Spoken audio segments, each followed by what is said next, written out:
blood.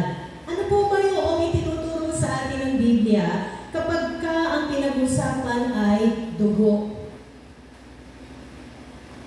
Sa iba't ibang kultura, meron pong iba't ibang pagtrato sa dugo. Sa Biblia, merong pagpapakita at pagpapatanaw na una sa lahat, meron pong tinatawag na animal blood, vegetable blood, human blood.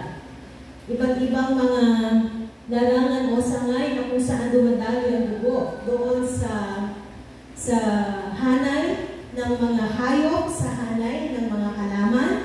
Kaya may tinatawag na the blood of the grapes. At the same time, meron din namang dugo ng tao. Yun pong Hebrew word for the word blood, or Hebrew of the word blood ay Adam. Adam. And it signifies the very life source, or life principle, or the very essence of life. Amen? Sino po sa atin kumakain ng dugo? Alam niyo po ba na sa Biblia ang dugo ay hindi pagkain? When man consumes blood, is in effect usurping the sovereign authority of the Lord over life. Meron po mga bagay sa Biblia na hindi ibinigay sa tao para ito ay kanyang angkinin o para ito ay kanyang sarilihin. At isa dyan ay ang dugo. Napakanya po muna natin sa Lord. In the past, there are different cultural treatment for blood. Merong mga blood rites, blood ceremony, blood compact, ano po. But what does the Bible again says about blood?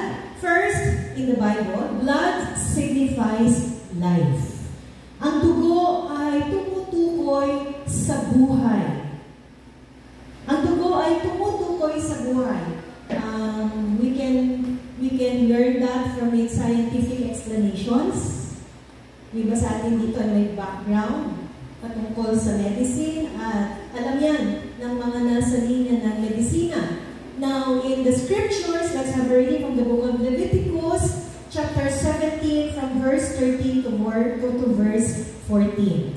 Whatever man of the children of Israel or of the strangers who dwell among you, who hunts and catches any animal or bird that may be eaten, he shall pour out its blood and cover it with dust. Kahit yung araw, inutos na ng Panginoon sa bayan ng Israel na kapag kakain ng tao ng laman ng hayop, kinakailangan sa pagpatay ng hayop na yon ay ibububo yung dugo sa lupa o ibabaon ang dugo sa lupa.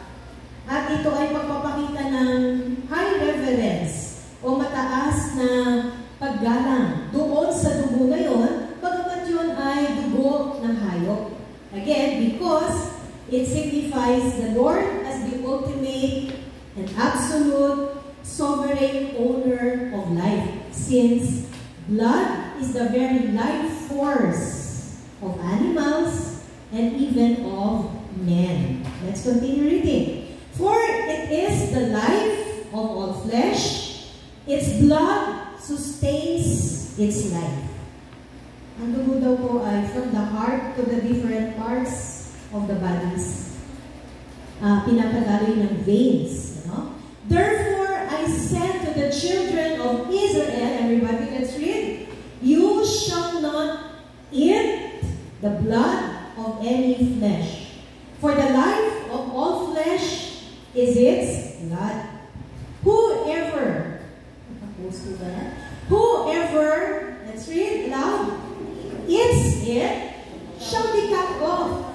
So mabigat yung noon pa na, may bigat na, o mabigat na yung parusa sa kahit na sino man na nilalakastangan ang buhay sa pamamagitan ng paglakastangan sa dugo. Kaya nga po, even from that account where Cain killed his brother Abel, hindi ba ang sabi, the blood of Abel, his brother, was crying from the ground.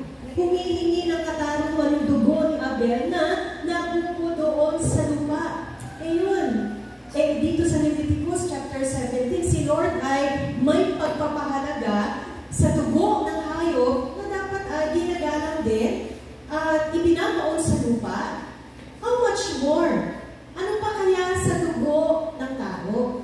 And that's why the Bible, murder has, or whosoever murders his brother or his fellow man will be judged or punished by death accordingly.